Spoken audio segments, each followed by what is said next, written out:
Hello dear students, आज हम बात करेंगे फ्लोरेसेंस पे। इसके ऊपर हमने थोड़ी सी बात जबलॉन्स की डायग्राम में की थी, लेकिन आज थोड़ा सा डिटेल में पढ़ेंगे इसको और उसकी कुछ एप्लीकेशंस भी साथ में पढ़ेंगे। ठीक है, तो इसमें जबलॉन्स की डायग्राम में हमने डिस्कस किए थे फोटोफिजिकल प्रोसेस और फोटोकेमिकल प्रोसेस। ठीक है, तो फोटोकेमिकल प्रोसेस का मतलब ये रहता है कि जब कोई सिस्टम लाइट एब्जॉर्ब करे और उसको यूज़ करे बाद में किसी केमिकल रिएक्शन के लिए, यानी एब्जॉर्प्शन के बाद में वो लाइट हमें वापस इन द फॉर्म ऑफ लाइट नहीं बल्कि इन the form of chemical reaction मिले, यानी वो केमिकल रिएक्शन में इस्तेमाल हो जाए वो लाइट। ठीक है, फोटोफिजिकल प्रोसेस क्या है? फोटोफिजिकल प्रोसेस में लाइट एब्जॉर्ब होती है, उसके बाद में लाइट हमें वापस भी मिल सकती है या लाइट वापस मिल सकती है इन द फॉर्म ऑफ हीट। समझ में आया? यानी वहाँ पे फ्लोरेसेंस, फॉस्फोरेसेंस, इंटरनल कन्वर्जन जिसको आप कहते हैं, यानी थर्मल डिसिपेशन या नॉन रेडिएटिव इमिशन वगैरह, ये सब फोटोफिजिकल प्रोसेस में आते हैं। ठीक है, फोटोफिजिकल प्रोसेस में आज हम एक इम्पोर्टेंट क्लास पढ़ने जा रहे हैं, उसको कहते हैं हम ल्यूमिनेसेंस।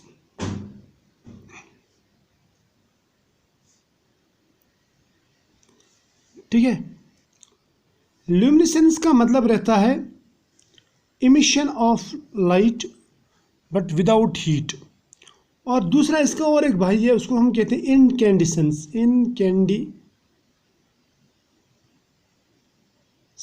ठीक है, इनकैंडिसेंस में क्या होता है? Emission of light along with heat. यहाँ पे क्या होता है? Emission of light without heat, यानी ओनली लाइट। क्लियर? इस ल्यूमिनेसेंस के हमारे पास में फर्दर दो टाइप्स हैं।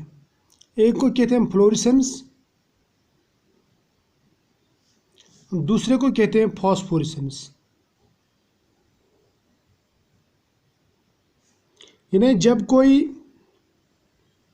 सब्सटेंस लाइट इमिट करे विदाउट हीट, तो या तो वो फ्लोरेसेंस करेगा या वो फॉस्फोरेसेंस करेगा। तो सबसे पहले हम आज फ्लोरेसेंस समझेंगे क्या होता है। देखो, फ्लोरेसेंस में क्या होता है? फ्लोरेसेंस में एक सब्सटेंस, मान लीजिए ये फ्लोरेसेंट सब्सटेंस है, यानी वो सब्सटेंस जो फ्लोरेसेंस दिखाता है, जो लाइट इमिट करता है, फ्लोरेसेंट लाइट। इसमें क्या होता है? हम इसके ऊपर लाइट डालते हैं, ये उसी टाइम पे साइमल्टेनियसली, या मैं बोलूँगा इंस्टेंटेनियसली, वही यहाँ से लाइट आई उसी टाइम पे ये लाइट इमिट भी करता है, यानी एब्जॉर्ब भी करता है और इमिट भी करता है। क्लियर? तो अब आप बोलेंगे ये तो रिफ्लेक्शन जैसा हो गया। नहीं, रिफ्लेक्शन जैसा नहीं है। रिफ्लेक्शन में क्या होता है? यहाँ से लाइट आई, सरफेस से टकराई, सीधी वापस, उसकी वेवलेंथ में कोई चेंज नहीं आई। लेकिन यहाँ पे क्या होता है? यहाँ पे सब्सटेंस लाइट एब्जॉर्ब करता है, लाइट एब्जॉर्ब करने के बाद में उसको बाद में इमिट करता है, यानी बाद में वो वापस देता है वो लाइट। लेकिन जो इंसिडेंट लाइट है, यानी यहाँ से जो लाइट जाती है और यहाँ से जो लाइट निकलती है, इसको बोलूँगा मैं इंसिडेंट लाइट और इसको मैं बोलूँगा इमिटेड लाइट। यानी आती जो लाइट है वो इंसिडेंट और निकलती है वो इमिट होना बोलते हैं उसको, इमिटेड लाइट। इन दोनों की वेवलेंथ में फ़र्क होता है। इसको लिखूँगा मैं, इसकी वेवलेंथ मान लीजिए लैम्डा आई है, इसकी वेवलेंथ है लैम्डा ई। तो जो लैम्डा ई होता है, यानी वेवलेंथ ऑफ इमिटेड लाइट, वो हमेशा फ्लोरेसेंस में ज़्यादा होता है as compare to wavelength of incident light. इसका मतलब समझ में आया? इसका मतलब ये हुआ कि इसकी वेवलेंथ से ज़्यादा है। या मैं बोलूँगा कि इंसिडेंट की जो एनर्जी है, इंसिडेंट लाइट की जो एनर्जी है, वो ज़्यादा है as compare to energy of emitted light. ये बात मैं आपको समझा दूँगा। ठीक है, देखो होता क्या है। ये मान लीजिए ये एक सब्सटेंस है, इसका ये ग्राउंड स्टेट है या बॉन्डिंग मॉलिक्यूलर ऑर्बिटल बोलूँगा मैं, ग्राउंड स्टेट। इसमें दो इलेक्ट्रॉन्स है, राइट? ये इसका फर्स्ट एक्साइटेड स्टेट है, ये इसका सेकंड एक्साइटेड स्टेट है, ये मान लीजिए इसका थर्ड एक्साइटेड स्टेट है, राइट। इसके ऊपर हम नहीं जाएंगे। ये मैं ऐसे बनाऊंगा, ये है फर्स्ट मतलब ग्राउंड स्टेट, मैं लिखूंगा इसको ग्राउंड स्टेट। ये है एक्साइटेड स्टेट यानी E1, ये है एक्साइटेड स्टेट दूसरा, ये है तीसरा एक्साइटेड स्टेट। अब जब स्टेबल फॉर्म में इलेक्ट्रॉन्स रहते हैं वो रहते हैं ग्राउंड स्टेट में। मान लीजिए हमने इसको लाइट दे दी, लाइट एनर्जी दे दी, इनमें से इन दो में से एक इलेक्ट्रॉन के साथ में ये एनर्जी मैच हो गई और ये इलेक्ट्रॉन जंप हो गया from this ground state to suppose excited state 2, यहाँ तक चला गया ये, क्लियर। तो यहाँ पे एक ही इलेक्ट्रॉन रहेगा, राइट। पहले ये दोनों इलेक्ट्रॉन ऐसे थे, अब भी ऐसे ही है, लेकिन फ़र्क इतना है कि अब इलेक्ट्रॉन एक यहाँ पे दूसरा ऊपर है। इनका जो नेट स्पिन होगा वो होगा +12 -12 यानी 0 स्पिन, इसका भी +12 -12 0 स्पिन। तो मल्टीप्लिसिटी आएगी, इसकी मल्टीप्लिसिटी यानी m वो बराबर रहता है 2 इंटू, यहाँ पर लिखूँगा मल्टीप्लिसिटी बराबर रहता है 2 इंटू S + 1। अब S कितना है, S stands for spin, that is equal to 0। क्यों 0 है? क्योंकि दोनों इलेक्ट्रॉन्स जो है ना, चाहे वो ग्राउंड स्टेट में रहें या एक्साइटेड स्टेट में रहें, इन दोनों इलेक्ट्रॉन्स का स्पिन जो है वो बिल्कुल एक दूसरे के अपोजिट है और बराबर है। इसका +12 स्पिन है तो इसका -12, ये क्लॉकवाइज घूमता है तो ये एंटी क्लॉकवाइज। तो नेट स्पिन कितना आता है, +12 -12 +12 तो नेट स्पिन आता है 0। अगर नेट स्पिन 0 आ गया तो मल्टीप्लिसिटी कितना आएगा, 2 इंटू S + 1 यानी 2 इंटू स्पिन +1, मैं लिखूँगा 2 into 0 + 1 that is equal to 1। इसको मैं बोलूँगा सिंगलेट स्टेट। क्या बोलूँगा, सिंगलेट स्टेट, चाहे वो ग्राउंड स्टेट हो या इसका एक्साइटेड स्टेट हो। मैं यहाँ की बात कर रहा हूँ, अभी मैंने इसके ऊपर छेड़ा नहीं है। बेहतर रहेगा कि अगर आप जबलाउंस की डायग्राम को पहले एक बार देखेंगे, ठीक है। चलो अब आता हूँ मैं यहाँ पे। अब देखो क्या होता है, अब ये जो इलेक्ट्रॉन है ना, ये यहाँ पे गया तो कैसे गया, क्योंकि इसने इतनी लाइट एनर्जी एब्जॉर्ब की, इतनी लाइट, इतनी एनर्जी, जिस लाइट की एनर्जी इस गैप के बराबर होगी ना, वो लाइट एब्जॉर्ब करता है। लेकिन जब ये वापस आता है, ये पहले थोड़ी सी एनर्जी लॉस करता है इन द फॉर्म ऑफ वाइब्रेशंस, या जिसमें को मैं बोलूँगा थर्मल डिसिपेशन, ठीक है, यानी इन द फॉर्म ऑफ हीट ये लूज करता है थोड़ी सी एनर्जी। इसको मैं बोलूँगा इंटरनल कन्वर्जन, इस स्टेप को, यानी इलेक्ट्रॉन सेकंड एक्साइटेड स्टेट से फर्स्ट एक्साइटेड स्टेट में आता है। फर्स्ट एक्साइटेड स्टेट में आने के बाद में ये लाइट फिर इमिट करता है। क्या इमिट करता है, लाइट। इसे हम कहते हैं फ्लोरेसेंस, या इस लाइट को बोलूँगा मैं फ्लोरेसेंट लाइट, यानी absorption of light and emission of light. अब एब्जॉर्प्शन लाइट में और इमिशन लाइट में क्या फ़र्क है, देखो एब्जॉर्ब जो है लाइट इसने की, उसकी एनर्जी इस गैप के बराबर थी, यानी ज़्यादा एनर्जी थी। मैं बोलूँगा कि इंसिडेंट लाइट जो था, इंसिडेंट लाइट, उसकी एनर्जी ज़्यादा है, लेकिन जो इसने इमिट लाइट किया, इमिट लाइट इमिटेड, उसकी एनर्जी कम है। And you know that energy is inversely proportional to wavelength. इसका मतलब क्या हुआ कि इसकी वेवलेंथ, इसकी एनर्जी ज़्यादा है ना तो वेवलेंथ कम होगी, इसकी एनर्जी कम है तो वेवलेंथ ज़्यादा होगी। समझ में आया? तो इसका मतलब फ्लोरेसेंस में इंस्टेंटेनियस एब्जॉर्प्शन एंड इमिशन होता है लाइट का, लेकिन जो इमिटेड लाइट रहती है उसका वेवलेंथ एब्जॉर्ब्ड वेवलेंथ से या इंसिडेंट वेवलेंथ से या इंसिडेंट लाइट से हमेशा ज़्यादा रहता है। समझ में आया ना? यानी इसकी एनर्जी कम रहती है, इसको हम कहते हैं फ्लोरेसेंस। समझ में आया?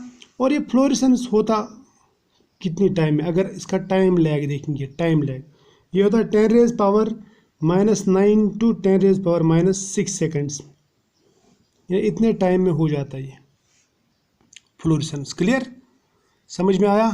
शाबाश। अब अगर आपसे कोई पूछे कि फ्लोरेसेंस में क्या होता है।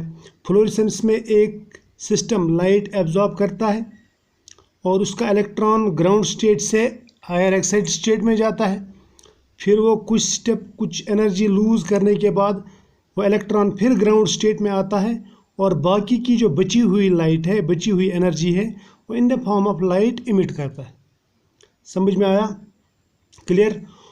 अब ये जो absorption and emission of light है, इसको हम कहते हैं फ्लोरेसेंस। ये तो मैंने आपको बताया।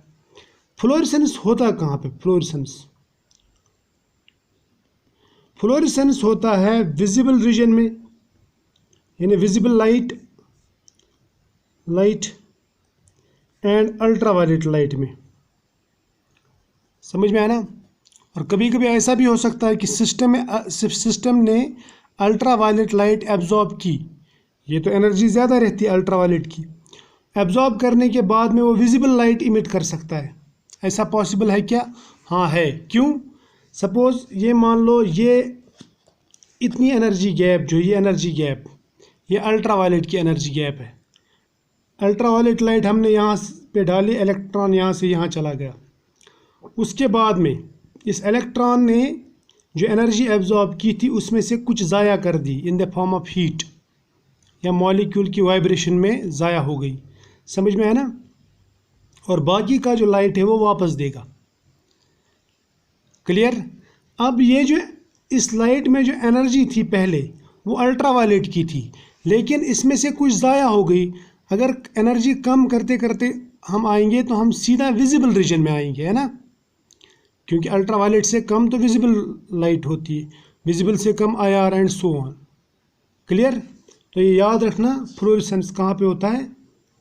विजिबल और अल्ट्रावायलेट रीजन ऑफ लाइट में, या इलेक्ट्रोमैग्नेटिक रेडिएशन में। क्लियर? समझ में आया? अब फ्लोरेसेंस की कुछ एग्जांपल्स लेंगे हम। एग्जांपल्स आपने नाम सुना होगा, फ्लोस्फार।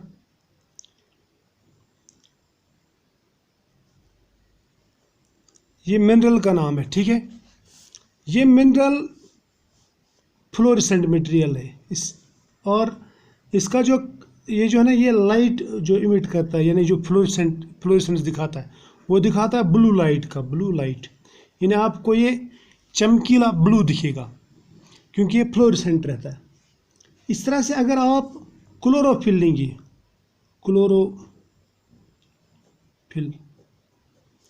क्लोरोफिल का अगर आप ईथर सोल्यूशन लेंगे, ईथर में आप इसको डिजोल्व करेंगे, ठीक है, तो ये आपको रेड दिखेगा। क्या दिखेगा? रेड।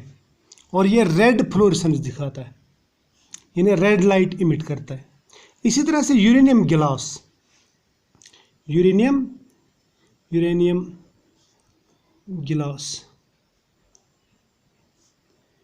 अब यूरेनियम गिलास जो है वो आपको ग्रीन फ्लोरेसेंस दिखाता है, ग्रीन फ्लोरेसेंस, राइट। इस तरह से रोड पे जो येलो स्ट्रिप्स रहते हैं वो येलो फ्लोरेसेंस दिखाते हैं, ठीक है। अगर आप पेट्रोल लेंगे ना, पेट्रोल, डाइल्यूट पेट्रोल, तो आपको वो ब्लू कलर का दिखेगा, यानी ब्लू फ्लोरेसेंस दिखाता है वो, ठीक है। अब हम देखते हैं इस फ्लोरेसेंस की एप्लीकेशंस क्या क्या है। एप्लीकेशंस, मेन चीज़ यही है, एप्लीकेशंस। चलो मैं थोड़ा सा इसको लिख के रखता हूँ ताकि टाइम बच जाए, ठीक। तो हम शुरुआत करते हैं यहाँ पे एप्लीकेशंस में, फूड एनालिसिस, फूड में कैसे हम यूज़ कर सकते हैं फ्लोरेसेंस को। आपने अगर एग्स देखे होंगे, फ्रेश एग्स,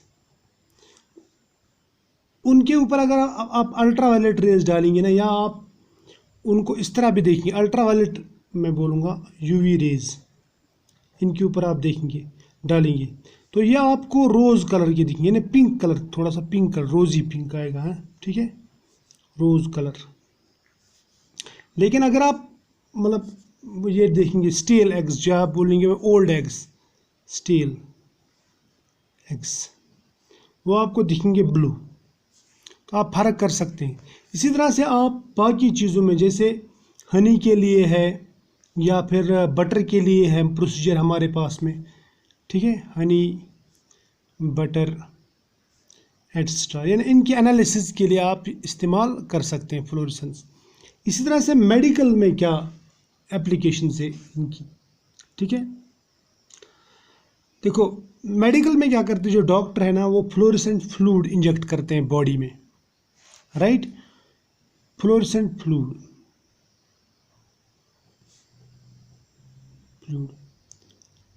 और इसको बाद में एक पर्टिकुलर दिस फ्लोरेसेंस माइक्रोस्कोप से देखा जाता है और आप मॉनिटर कर सकते हैं कि फ्लूइड कैसे फ्लो हो रहा है और कहाँ पे रुक रहा है, यानी आप इससे डिजीज्ड एरिया वगैरह देख सकते हैं, ठीक है। तो ये मेडिकल में इसका एप्लीकेशन हो गया, ठीक। इस तरह से आपने नाम सुना होगा रिंग वर्म्स जो है ना ये फ्लोरेसेंट रहते हैं, आप फ्लोरेसेंस की वजह से इनको ट्रेस कर सकते हैं, ठीक, ये फ्लोरेसेंट रहते हैं रिंग वर्म्स। अब एनालिटिकल केमिस्ट्री, यहाँ पे क्या एप्लीकेशन इसकी, सबसे पहले जो आप ये लगाते हैं ना टाइट्रेशन में हम इंडिकेटर्स यूज़ करते हैं। तो आप फ्लोरेसेंट, अगर आपके पास कलर्ड सोल्यूशन है, सपोज 2 कलर्ड सॉल्यूशंस का आप टाइट्रेशन लगाते हैं तो उनको जज करना मुश्किल हो जाता है कि रिएक्शन हो गई कि नहीं हो गई। तो उस सूरत में क्या करते हैं आप, उस सूरत में आप यूज़ करते हैं फ्लोरेसेंट इंडिकेटर्स। मैं बोलूँगा फ्लोरेसेंट इंडिकेटर्स। इनमें एक इंडिकेटर सपोज ईओसिन है या फ्लोरेसिन है, फ्लोरेसिन बोल दो, फ्लोरेसिन, ठीक। इस तरह से क्विनोन सल्फेट है, क्विनोन सल्फेट वगैरह, these can be used as indicators acridine है वगैरह वगैरह। तो ये एसिड बेस टाइट्रेशन में आप एज इंडिकेटर्स इस्तेमाल करते हैं। और इन इंडिकेटर्स की खासियत क्या है, इनका जो कलर है, कलर वो डिपेंड्स ऑन पीएच, वो पीएच पे डिपेंड करता है, क्लियर, यानी that varies from one pH to another pH. तो ये एक अच्छी बात है, यानी आप हर एक पीएच को यहाँ पे जज कर सकते हैं, राइट। इस तरह से कैल्शियम आपने नाम सुना होगा, कैल्शियम, राइट। कैल्शियम को आप इसकी इवन की क्वांटिटेटिव एनालिसिस भी कर सकते हैं, इसको आप एस्टिमेट कर सकते हैं, मैं बोलूँगा एस्टिमेशन कर सकते हैं बाय यूजिंग फ्लोरीमीट्री। इसके ऊपर एक पूरा फील्ड है फ्लोरीमीट्री, ठीक। तो फ्लोरीमीट्री में क्या करते हैं हम, इसका कैल्शियम का कैल्सीन सॉल्यूशन जो बन जाता है, कैल्सीन सॉल्यूशन हम उसको डिटरमाइन करते हैं वो कितना बन गया इसके साथ में। तो हमें पता चल जाता है कि इसमें कैल्शियम कितना है, यानी जितना कलर ज़्यादा आएगा उसकी इंटेंसिटी के बेसिस पे हम, यानी कितना फ्लोरेसेंस दे रहा है ये, कितना कलर दे रहा है, तो वो उसके बेसिस पे हम कैल्शियम का एस्टिमेशन लगाते हैं। इस तरह से थायमीन यानी विटामिन B1, थायमीन, ये मीट वगैरह में होता है। अगर आपको इसका एनालिसिस करना है तो हम इसको कन्वर्ट करते हैं, यानी इसका ऑक्सीडेशन करते हैं, इसका थायमीन का ऑक्सीडेशन करेंगे, ठीक है।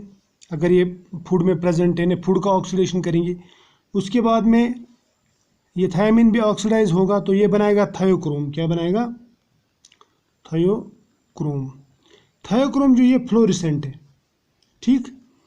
और थायोक्रोम फ्लोरेसेंट है तो हम इसका एस्टिमेशन कर सकते हैं ये कितना है, ये पता लग गया तो हमें ये पता लग जाएगा कि फूड में थायमीन कितना है, क्लियर, ये तो समझ में आया।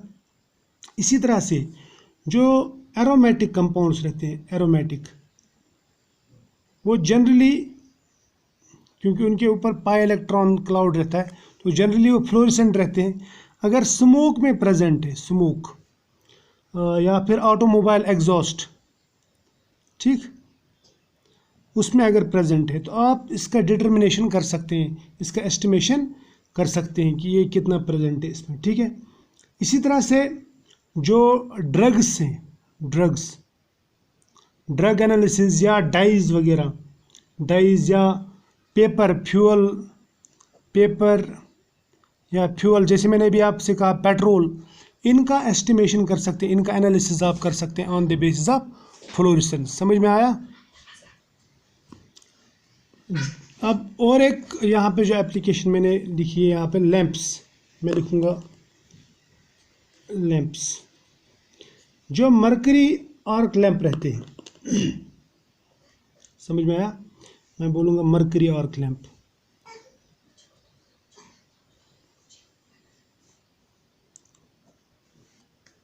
Right, mercury arc lamp use करते हैं हम यूवी रेडिएशन प्रोड्यूस करने के लिए, ठीक है। अगर आप मरकरी लैंप लेंगे और उसके जो बल्ब है, उसका जो कांच है, उसके अंदर फ्लोरेसेंट मटेरियल डालेंगे, यानी उसका पॉलिश करेंगे, तो आपको ये बिल्कुल ऐसे चमकता हुआ, यानी ऐसे ग्लो आएगा, इसका ग्लोइंग लैंप दिखेगा, ठीक है, क्लियर। यानी उसकी वजह से वहाँ पे जो फ्लोरेसेंस होती है वो हमको बिल्कुल एक अच्छी चमक, एक अच्छा एसेंस देता है, ठीक है। ये होगा एक। और एक चीज़ मैं बताऊंगा आपको जो बहुत ही इम्पोर्टेंट है, फॉरेंसिक लेबॉर्ट्रीज जो रहती है, जैसे जहाँ पे ये क्रिमिनल केसेस वगैरह मतलब डील किए जाते हैं, उन फॉरेंसिक लैब्स में फोर्ज्ड डॉक्यूमेंट्स जो रहते हैं, फोर्ज्ड यानी नकली डॉक्यूमेंट्स, ठीक है, फोर्ज्ड डॉक्यूमेंट्स या फोर्ज्ड नोट्स अगर होंगे, फोर्ज्ड नोट्स, तो वो आप चेक कर सकते हैं। अल्ट्रावायलेट रेज डालते हैं उन पे तो वो चमकते हैं वो नोट्स जो ना। असली नोट रहेगा तो उसमें फ्लोरेसेंट मटेरियल रहता है, वो चमकता है, जबकि नकली नोटों में ऐसा नहीं होता। इसी तरह से फ्लोरेसेंस की वजह से जो फिंगरप्रिंटिंग है, फिंगरप्रिंट्स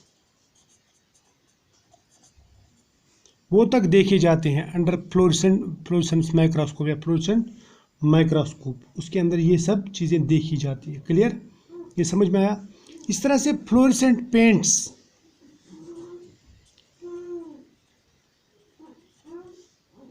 पेंट्स की अगर बात करेंगे, जो पेंट्स रहते हैं ना, पेंट्स, उनमें फ्लोरेसेंट मटेरियल ऐड किया जाता है ताकि जो पेंट्स है, जो हम आम पेंट लगाते, सपोज ये मैंने ये कलर लगाया, अगर इसके अंदर फ्लोरेसेंट मटेरियल होता तो इसकी जो ब्राइटनेस है, इसकी जो चमक है वो बढ़ जाती और वो दिखने में अच्छा लगता है, ठीक है। अगर हम पेंट्स के अंदर फ्लोरेसेंट मटेरियल्स डालेंगे तो उनका जो ग्लो है वो बढ़ जाता है, क्लियर, वो ज़्यादा ग्लो करने लगती है, उनकी जो ब्राइटनेस है, मैं बोलूँगा ब्राइटनेस वो बढ़ेगी, या मैं बोलूँगा लस्टर, जो उनकी जो चमक है वो बढ़ेगी, ठीक है, क्लियर। इस तरह से एडवर्टीजमेंट बोर्ड्स जो रहते हैं ना, एडवर्टीजमेंट बोर्ड्स, उनमें जो पेंट यूज़ किया जाता है अक्सर उनमें फ्लोरेसेंट मटेरियल डाला जाता है ताकि वो चमकते नज़र आए, और वो अगर उनमें थोड़ी भी लाइट पड़ती है तो वो उसको इमिट करते हैं, फ्लोरेसेंस दिखाते हैं, तो बिल्कुल अच्छा लगता है, उसका अच्छा एसेंस आ जाता है, क्लियर। या एडवर्टीजमेंट होर्डिंग्स बोलो आप या बोर्ड्स बोलो। तो आई होप ये जो यहाँ तक था, ये फ्लोरेसेंस के बारे में मैंने बताया, ये आपको पसंद आया होगा, आपको समझ में आया होगा, ठीक है। तो नेक्स्ट लेक्चर में हम फॉस्फोरेसेंस पढ़ेंगे, ठीक है।